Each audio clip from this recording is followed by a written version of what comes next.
Will fighting with Zero and getting his ass kicked. Zero is complaining that Will didn't put up much of a fight, and Will tries to apologize, but Zero doesn't care. He just wants Will to use his magic sword, and declares that from now on, at the end of each day, he'll fight Zero. Melia, the tan girl in the faction, is jealous. Apparently, she wanted to be the one to fight Zero every day at the end of the night. Will would trade places with her in a heartbeat. He hates every second of having to fight after training. It's just exhausting. As for Liana, she is almost dead, and she's currently just being talked about like shit. Right to her face. They don't even care. They're basically saying she's a disappointment and not worth their time, and she's probably just gonna quit and leave anyway. Join the Institute. The Upper Institute is run by Kurt and connected to no faction. Basically, your only option if you want to be a dropout. While in the shower, that's when Will finally has a chance to think about how he's supposed to do his spying job, and realizes there's really no one vicious at the moment, but it's not like he's been doing a thorough investigation because he's been too busy training. And that's when he hears another person taking a shower, and it's Liana, completely zoned out to the point where she entered the men's bath and just started showering.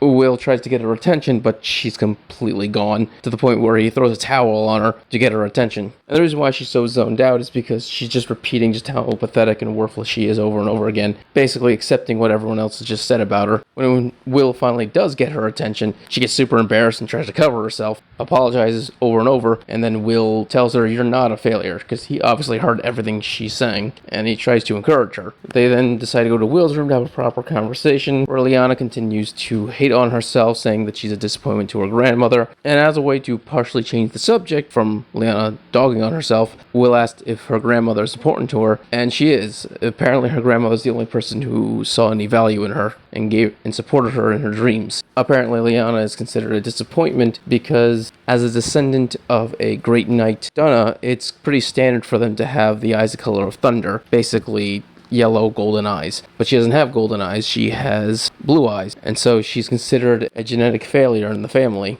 This fact apparently became clear to her when her older sister died. She was a knight, and as she said before, people in her family die young. So 10 years ago, when her sister died, Liana then tried to tell her parents that she would try to take up the mantle of her sister and succeed as a knight, but her parents basically blew her off. In her gloom, that's when her grandmother came to her to read her a book about a knight named Rocha. The reason for this is because Rocha also had blue eyes. Basically, her grandmother was trying to tell her that her eye color doesn't determine if she's a failure or not. Will knows this story because Elfie loved reading stories as a child, and so he gets really excited at the fact that Liana also enjoys reading stories. Liana then explains that the story of Rochi was her favorite because they were weak, but they used their wit and common sense to overcome and become a hero. And so this is the knight that Liana constantly is striving for. This is who she wants to be. And that's when her grandmother then gave her an amulet that every member of her family wears, where they're constantly pumping magical energy into it. What it's supposed to do is unclear, but she claimed that she was going to use it against the Grand Duke if Will wasn't able to beat it. So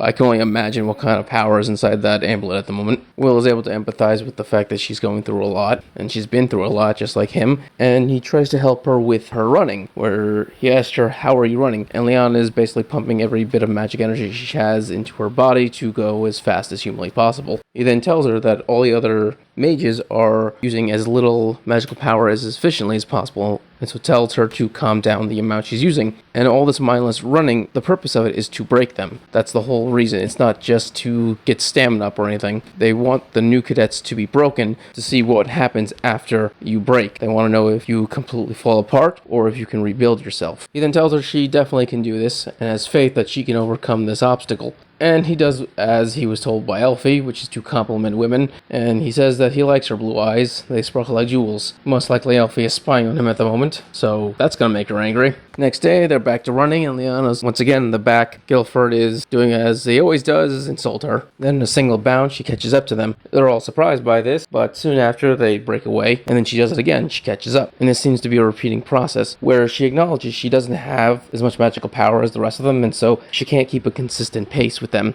But in small bursts, she can outrun them and catch up. Guilford is actually quite happy about this. He doesn't say it to her, he's all saying it in his head, but this is what he was hoping for her to find a way to break past her limits so this way she can run shoulder with their leader. Because in the end, keeping up with Zero is all that matters to the Thunder faction. After the training, both Will and Liana are then sent to do errands for the rest of the faction. And while they're doing their shopping, they run into Kurtz, who isn't even subtle in the fact that he is asking Will to come with him so he can drug him and then start cutting him open and experimenting on him. Liana's able to scare him away by telling him that if he doesn't beat it now, she's gonna tell Zero. And obviously this works. I mean, Zero would kill this dude in a heartbeat. Cuts his right hand and drags him away as he's screaming. And then they run into Julius, who is also running errands for his faction. It's a simple, friendly conversation between friends. It's basically just the three of them catching up. Then we jump to the end of the day, it's night, and we're currently at the Dwarven Bar. And all the friends are there, except for Julius. And they are currently discussing their spying mission. And it is going awful for everyone. Yagner, of course, complaining that the place smells, and his elven disposition won't allow him to stay there. The 12 straight up say, hey,